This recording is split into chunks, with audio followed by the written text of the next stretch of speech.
সরকারি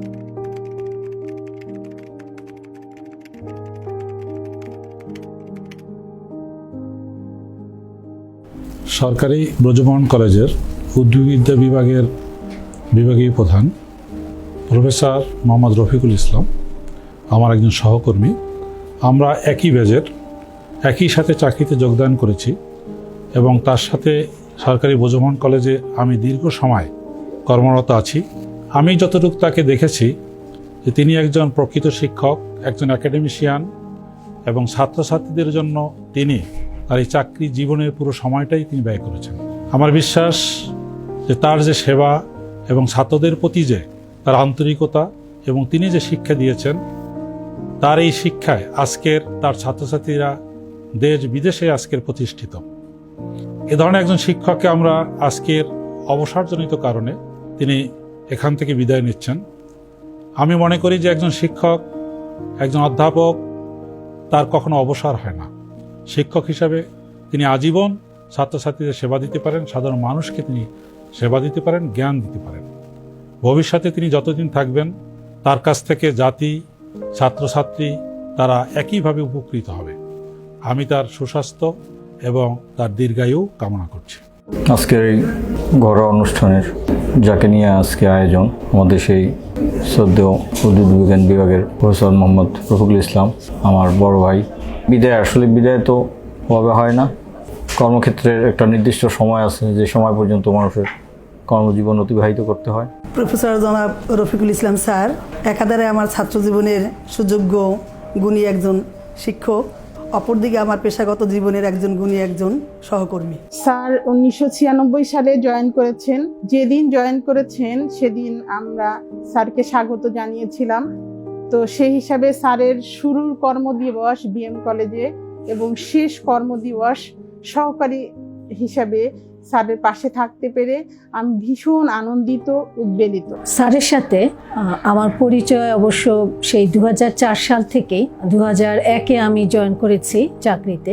রফিক স্যার আমাদেরকে যখন তার সরাসরি তত্ত্বাবধানে ছিলাম ছাত্র হিসেবে, আমাদেরকে তার সন্তান সম ভালোবাসা দিয়ে আমাদেরকে আগলে রেখেছেন। কৃতজ্ঞতার শেষ নেই। এরপরে যখন স্যারের সাথে আমরা একসাথে কাজ করার সুযোগ পেয়েছি চাকরি জীবনের শুরুতে, স্যার তখনও তার জুনিয়র হিসেবে নয়, তার সেই স্নেহ দিয়ে আমাদেরকে আগলে রেখেছিলেন। আমি উদ্ভিদ বিজ্ঞান বিভাগে প্রফেসর নুরুল ইসলাম চৌধুরী স্যারের হাত ধরে এসেছি। স্যার আমাকে রফিক স্যারের সঙ্গে প্রথম দিনই পরিচয় করিয়ে দিয়েছিলেন। সেই থেকে অদ্যাবধি স্যারের সান্নিধ্যেই আছি। রফিক স্যারের সাথে আমাদের দেখা হয় আমরা যখন মাস্টার্সে মাইক্রোবায়োলজি নিলাম তখন। রফিক স্যার পটুয়াখালী থেকে আমাদেরকে মাইক্রোবায়োলজি পড়ানোর জন্যই এখানে এসেছিলেন এবং স্যারের সান্নিধ্যে আমরা অনেক দিন ছিলাম। উদ্ভিদ বিজ্ঞান বিভাগের আমরা 11 জনের পক্ষ থেকে, প্রথম ব্যাচের পক্ষ থেকে স্যারকে সশ্রদ্ধ শ্রদ্ধা এবং সালাম জানাচ্ছি। এই বিএম কলেজের উদ্ভিদ বিভাগে প্রফেসর রফিকুল ইসলাম এখন একটা অনন্য দৃষ্টান্ত। শ্রদ্ধেয় রফিকুল ইসলাম স্যারের সাথে 1995 সাল থেকে সান্নিধ্যে আছি আমি। থেকে আমি যা শিখেছি তা আমার শিক্ষা ও কর্মজীবনের পাথেয়। বিএম কলেজ বটানি ডিপার্টমেন্টের জন্য স্যারের যে নিরলস পরিশ্রম, তা ডিপার্টমেন্টের সাথে তার আত্মিক যোগাযোগ না থাকলে এই রকম করা সম্ভব নয়। আমি নিজেকে অত্যন্ত ভাগ্যবান মনে করছি যে অনার্স লাইফের পুরো সময়টা স্যারের স্টুডেন্ট হিসেবে ছিলাম এবং এখন স্যারের সহকর্মী হিসেবে স্যারকে আরো কাছ থেকে দেখার সুযোগ হয়েছে। উদ্ভিদ বিজ্ঞান বিভাগের সাথে তার নাম ওতপ্রোতভাবে জড়িত। এই বিভাগের জন্মলগ্ন থেকেই সমস্ত ছাত্রছাত্রীদের চোখের মণি বলা যায়। স্যার আমার প্রথম জীবনে আসলে আমি যখন এইখানে স্টুডেন্ট হিসেবে ভর্তি হয়েছি স্যারের হাতে, এবং যতদিন অনার্সে আমার মাস্টার্স এখানেই করা। তো স্যার সম্পর্কে আসলে বলে আমি শেষ করতে পারবো না, কারণ আমার প্রতিটা ক্ষেত্রেই স্যারের যে অবদান সেটা আমি বাবার পরে স্যারকে স্মরণ করি। জীবনটাকে যেখানে দাঁড় করিয়েছি সেক্ষেত্রে স্যারের অবদান অবিস্মরণীয় এবং স্যারের কাছে চিরকৃতজ্ঞ। স্যারের সেই দূরদর্শিতার প্রমাণ আমি কর্মযজ্ঞে পেয়েছি। কারণ রফিক স্যার হলো শুধু আমাদের স্যারই নয়, সে একটা প্রতিষ্ঠান। তার কথা বলতে তার সাথে জীবনে আমার অনেক স্মৃতি আছে। আমি মনে হয় 1-2 দিন বাদে কোনোদিন নাই যা রফিক স্যারের সাথে আমার সাথে ফোনে কথা না হয়, সরাসরি সাক্ষাৎ না হয়। জনাব মোহাম্মদ রফিকুল ইসলাম, আমরা 14 BCS ব্যাচের আমরা সহকর্মী। 1993 সালে আমরা চাকরিতে জয়েন করি। পটুয়াখালী সরকারি কলেজে আমাদের প্রথম যোগদান। চাকরি জীবনের ধারাবাহিকতায় এবছরের 30 জুন তার শেষ কর্মদিবস। এরকম একজন নিবেদিত প্রাণ অধ্যাপক সত্যি আমাদের ক্যাডারের বিরল। একজন শিক্ষক বলতে যা বোঝায় প্রফেসর রফিকুল ইসলাম সেরকমই একজন ব্যক্তিত্ব। 2005 সালে সরকারি বিএম কলেজের উদ্ভিদ বিজ্ঞান বিভাগে অনার্স প্রথম বর্ষে ভর্তি হই এবং সেই থেকেই প্রফেসর মোহাম্মদ রফিকুল ইসলাম স্যার, শ্রদ্ধেয় স্যার, তার কাছাকাছি আসার সুযোগ পাই।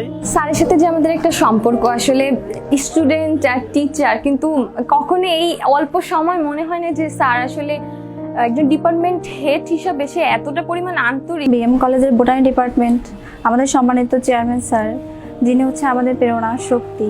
আমি যখন অনার্স ফার্স্ট ইয়ারে উঠি, তারপর স্যারের ক্লাস ফার্স্ট করেই মুগ্ধ হয়ে যায়। শ্রদ্ধেয় প্রফেসর রফিকুল ইসলাম স্যার, তার 25 বছরের বর্ণিল ক্যারিয়ারে আমাদের সৌভাগ্য হয়েছে যে স্যারের মধ্যে একজন সৎ, কর্মঠ, আদর্শ ও সৃজনশীল মানুষের ছাত্র হতে পেরেছি। আমি খুবই আজকে কষ্ট পাইতেছি, কারণ আমাদের মাঝখান থেকে আমাদের স্যার আমাদের কাছ থেকে বিদায় নিচ্ছে, আমাদের প্রাণপ্রিয় স্যার।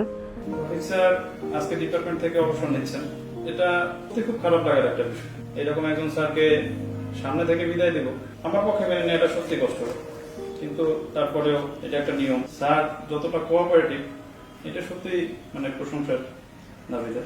আর স্যারের সবচেয়ে যেই জিনিসটা সবচেয়ে বেশি ভালো লাগে সেটা হচ্ছে স্যারের নিয়মানুবর্তিতা। স্যার যখন বলবেন যে 11টায় মিটিং, ঠিক 11টাতে সেটা শুরু হবে, কেউ আসুক বা না আসুক, যেটার সাথে অনেক সময় আমি তাল মিলিয়ে উঠতে পারতাম না। তবে রফিক স্যার তার জ্ঞান, গরিমা, প্রজ্ঞা, মনন, মেধা, চিন্তা, চেতনা, ধর্মীয় বোধ, অনুভূতি, নিয়মাবর্তিতা সব প্রাণিধানযোগ্য এবং তা মনে রাখার মতো অনুকরণীয়। অর্থাৎ স্যারের অবদান আমার জীবনে বলে আমি শেষ করতে পারবো না। সে স্যার ফ্রেস্তার মতো শুভেচ্ছার দূত, যেটা কি আমরা বলি, প্রতিটি সাফল্য স্যার সবাই আগে আমাকে জানাইতো। স্যার আমাদের প্রাক্তন ছাত্রদের নিয়ে যেভাবে ভাবেন, স্যারের সেই কৃতজ্ঞতা কামনা করছি। স্যার বলতেন পোস্ট খালি আছে, সুস্মিতা আসো। হেসে হেসে আবার বলতেন এটাও যে সুস্মিতা তুমি ছাত্রী, এর মানে এই না তুমি আসলে তোমাকে আমি কাজে কোনো ছাড় দেবো। একটা মানে বিষয় হলো স্যার শিক্ষা সফরের জন্য একজন অতুলনীয় মডেল। একটি আদর্শ শিক্ষা সফরের জন্য আসলে স্যারের কোনো বিকল্প নেই। স্যার অত্যন্ত ভালো মানুষ। স্যারের তুলনা স্যার নিজেই, তার অনন্য ব্যক্তিত্বের কারণেই আজ তিনি সবার কাছে সমাদৃত। আমি সবসময় বলতাম যে স্যারের মতোই একজন আদর্শ শিক্ষক হতে চাই, স্যারই আমার আদর্শ, এবং সেই মতোই আল্লাহ আমার কপালে এই শিক্ষকতাই দিয়েছেন। স্যার আমাদের সকলের প্রাণে মিশে আছেন, আমাদের অস্তিত্বের সাথে মিশে আছেন। স্যারের যদি স্মৃতির কথা চিন্তা করি, তাহলে স্যারের সাথে আমাদের অসংখ্য স্মৃতি। আমাদের রফিক স্যার অনেক অমায়িক লোক, আমাদের সাথেও ভালো ব্যবহার করছে, আর আমরাও তাদের সাথে সম্মানের সহিত ভালো ব্যবহার করছি। পরিশেষে স্যারের দীর্ঘায়ু কামনা করি এবং পঞ্চম ব্যাচের পক্ষ থেকে স্যারের অসংখ্য ধন্যবাদ যে স্যারের এই দূরদর্শিতার জন্য। আমি স্যারের সুস্থতা কামনা করি এবং শুভকামনা রইল স্যারের প্রতি। তার এই অবসরকালীন এবং অবসরোত্তর ছুটি, অবসরোত্তর জীবন, পরিবার সব সুখের হোক, তার জীবন অনেক ভালো থাকুক, সে সুস্বাস্থ্য এবং দীর্ঘায়ু লাভ করুক, এই শুভকামনা করি। স্যারকে ভোলার না, স্যার যেমন অসম্ভব সুন্দর একটা কর্মময় জীবন অতিবাহিত করেছেন এই উদ্ভিদ বিজ্ঞান বিভাগে, তার এই কর্মময় জীবনের মতোই তার অবসর জীবনটাও সফল হোক, সুন্দর হোক। স্যারের দীর্ঘায়ু কামনা করছি, স্যার দীর্ঘজীবী হন, সুস্বাস্থ্যের অধিকারী হন। আমি আমার কর্মজীবনে এই পর্যন্ত আসার জন্য স্যারের যেই সহযোগিতা পেয়েছি তা অনস্বীকার্য। আল্লাহর কাছে প্রার্থনা করি তিনি যেন স্যারকে সুস্থ রাখেন এবং হায়াত দারাজ করেন। যখনকার প্রিন্সিপাল আসছেন তখন রফিকুল ইসলাম সেই দায়িত্ব যথেষ্ট পালন করছেন এবং উনি এই কলেজ থেকে রিটায়ারমেন্ট করছেন এবং তার আমি সুস্বাস্থ্য কামনা করি, দীর্ঘ জীবন কামনা করি। আসলে স্যার ছিলেন একজন বিনম্র, কঠোর পরিশ্রমী, কর্তব্যপরায়ণ, দায়িত্বপরায়ণ, অনুপ্রেরণাকারী, একজন সৎ এবং আদর্শ নিষ্ঠাবান মানুষ। স্যারের সুস্থ জীবন কামনা করছি, দীর্ঘায়ু জীবন কামনা করছি। যেমন একদিকে কঠোর কাজের প্রতি, অবশ্য এই কঠোরতা তার সফলতার এবং তার যে কলিগ বা তার ছাত্রছাত্রীদের সফলতা বা অনুপ্রেরণার একটা চাবিকাঠি। স্যারের ভালো চাই সবসময়, স্যার সুস্থ থাকুক, ভালো থাকুক, এতটুকুই চাই। একটা সন্তানকে যেভাবে তার বাবা মা আগলাই রাখে, স্যার সেভাবে আমাদেরকে আগলাই রাখছে। স্যারের সুস্বাস্থ্য কামনা করছি। স্যার দীর্ঘায়ু হন, আমাদের ভুল ত্রুটি যা আছে স্যার মাফ করে দিবেন। ভালো থাকবেন স্যার। আমি এই মানুষটির জন্য দোয়া করি, আল্লাহ তাকে হায়াতে তৈবা দান করুন, অবশ্য জীবনে উনি শান্তিতে থাকুক, সুখে থাকুক। উনি আমার জন্য দোয়া করবেন। আসসালামু আলাইকুম। স্যার জনাব রফিকুল ইসলাম, বিভাগীয় প্রধান উদ্ভিদবিদ্যা বিভাগ, সরকারি ব্রজমোহন কলেজ। তিনি আগামী 30 জুন 2021 তারিখে সরকারি চাকরি থেকে তিনি পিআরএল গমন করবেন। আমাদের সরকারি ব্রজমোহন কলেজ তার অভাব আজীবন অনুভব করবে। অবসর যে জীবন, সেই জীবন সুখময় হোক। তিনি তার পরিবার পরিজন নিয়ে ভালো থাকবেন। তিনি বিএম কলেজকে ভুলবেন না, বিএম কলেজও তাকে আজীবন মনে রাখবে। আমার প্রাণপ্রিয় স্নেহের ছাত্র ছাত্রীবৃন্দ, আমার বিজ্ঞ সহকর্মীবৃন্দ এবং ভিউয়ার্স, আমি দীর্ঘ 27 বছর চাকরির মধ্যে এই বিএম কলেজে আমার চাকরির 25 বছর অতিবাহিত করেছি। ফলে এই বিএম কলেজের সাথে আমার অনেক স্মৃতি বিজড়িত। আমি 1993 সনে কারমাইকেল কলেজ রংপুরে সরকারি চাকরি শুরু করি 14 BCS এর মাধ্যমে। পরবর্তীতে পটুয়াখালী সরকারি কলেজ এবং সরকারি বিএম কলেজে, এই 3 কলেজেই আমার চাকরি জীবন সমাপ্ত হয়। আমি ময়মনসিংহের লোক হয়েও আমার জীবনের গুরুত্বপূর্ণ সময় আমি অতিবাহিত করেছি এই দক্ষিণবঙ্গে। বিভিন্ন কারণে ইচ্ছা থাকা সত্ত্বেও আমার আর ময়মনসিংহ বা ওই এলাকায় যাওয়া হয়ে ওঠে নাই। চাকরি জীবনে শুরু থেকেই আমার ইচ্ছা ছিল শিক্ষকতার করার, কিন্তু বিশ্ববিদ্যালয়ে মাস্টার্স পরীক্ষা দেওয়ার পর রেজাল্ট হওয়ার আগেই আমি একটি বেসরকারি চাকরিতে যোগদান করি এবং চট্টগ্রামে সেই চাকরিতে 4 বছর অতিবাহিত করি এবং পরবর্তীতে 14 BCS এর মাধ্যমে এই শিক্ষকতায় আসার আমার সুযোগ হয় এবং শিক্ষকতা পেশাকে আমি মনে প্রাণে বেছে নিয়েছি। আমি শিক্ষকতা শুরু থেকেই যে কাজটি আমি করেছি সেটা হলো যে সময় অনুবর্তিতা, সময়ের সর্বোচ্চ সদ্ব্যবহার আমি করেছি। আমি কাজে ফাঁকি দেওয়া কী জিনিস আমার ডিকশনারিতে নেই এবং চেষ্টা করেছি সৎভাবে জীবনযাপন করার এবং সরকারি অর্থ যাতে অপচয় না হয় সেই দায়িত্ব আমি পালন করার সর্বোচ্চ চেষ্টা করেছি এবং আমার এই আদর্শ আমি আমার ছাত্রছাত্রীদের মাঝে বিলিয়ে দিয়েছি এবং আমার অনেক ছাত্রছাত্রী আমাকে অনুসরণ করে বা করছে, এটা আমি বিভিন্ন ক্ষেত্রে তার প্রমাণ পাই। আমি আরও সৌভাগ্যবান যে এই সরকারি বিএম কলেজে চাকরিরত অবস্থায় আমার এই বর্তমানে আমার বিভাগে আমার 7 জন সহকর্মী আছে, তার মধ্যে 6 জনই আমার ছাত্রছাত্রী।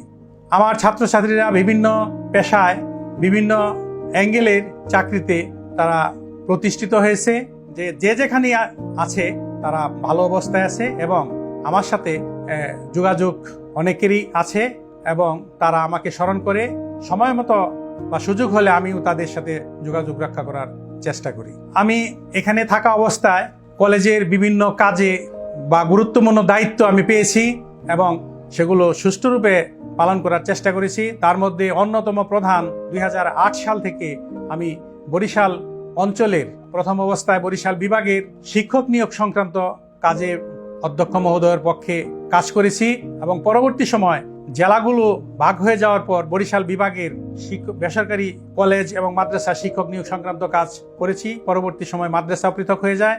এখনও কলেজের শিক্ষক অধ্যক্ষ এবং কর্মচারী নিয়োগ সংক্রান্ত কাজে আমি নিয়োজিত আছি এবং আমি এই কাজটি অত্যন্ত নিষ্ঠার সহিত করার চেষ্টা করেছি। আমার জানা মতে আমি কোনো অবৈধ সুযোগ সুবিধা সেখান থেকে নেইনি। আমি এখানে থাকা অবস্থায় আরও যে একটি মহৎ কাজ হয়েছে সেটি হলো উদ্ভিদ বিজ্ঞান অ্যালামনাই অ্যাসোসিয়েশন।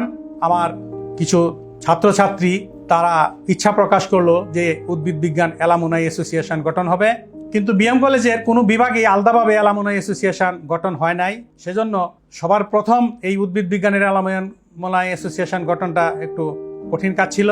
তা আমি সকলের সহযোগিতায় তারা আমাকে দায়িত্ব দিয়েছে, আহ্বায়ক করেছে এবং পরবর্তীতে অ্যালামনাই অ্যাসোসিয়েশনের সভাপতি নিয়োগ করেছে এবং 2018 সনে প্রথম পুনর্মিলনী অনুষ্ঠান সুন্দরভাবে সম্পন্ন হয়। সকলের সহযোগিতায় এই কাজটি সম্পন্ন করা সম্ভব হয়েছে এবং পরবর্তী দ্বিতীয় পুনর্মিলনী 1920 সালে করার প্রোগ্রাম ছিল, কিন্তু কোভিড-19 জন্য সেটি আর করা সম্ভব হয় নাই এবং আমাকে 2022 সনের জুন পর্যন্ত এলামনাই অ্যাসোসিয়েশনের সভাপতি হিসাবে দায়িত্ব প্রদান করেছে।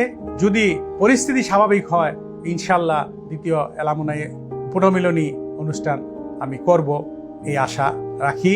আমি এই করোনার মধ্যে বিদায় নিচ্ছি এবং আমার চাকরি শেষ হবে এটা জানার পর আমার ছাত্রছাত্রীরা তারা উদ্যোগ নিয়েছে বিদায় অনুষ্ঠান করার জন্য, কিন্তু অধ্যক্ষ স্যার করোনাকালীন সময়ে সরকারি নিষেধাজ্ঞার কারণে কলেজে অনুষ্ঠান করার অনুমতি দেবে না। সেজন্য তারা এই একটা ডকুমেন্টারি তৈরি করে এবং অনলাইন এবং বাইরে তারা অনুষ্ঠানের আয়োজন করেছে। আমি জানি এই যে কার্যক্রম এটা শুধু পয়সা দিয়ে হয় না, এটা করার জন্য বড় মনের প্রয়োজন হয় এবং আমি আমার ছাত্রছাত্রীদের মধ্যে সেই বড় মনের পরিচয় পেয়েছি। আমি দোয়া করি যে সবাই আরও জীবনে উন্নতি করুক। আর আমার এই চাকরি জীবনে ভুল ত্রুটি হওয়াই স্বাভাবিক, মানুষ ভুল ত্রুটির ঊর্ধ্বে নয়। আমি আমার কাজে বা কর্মে কখনো কোনো ছাত্রছাত্রী বা আমার সহকর্মী তাদেরকে যদি কষ্ট দিয়ে থাকি, আমি সকলের কাছে ক্ষমা প্রার্থনা করছি। এই বিভাগের আরও উন্নতি কামনা করে আমি আমার বক্তব্য এখানেই শেষ করছি। আল্লাহ হাফেজ।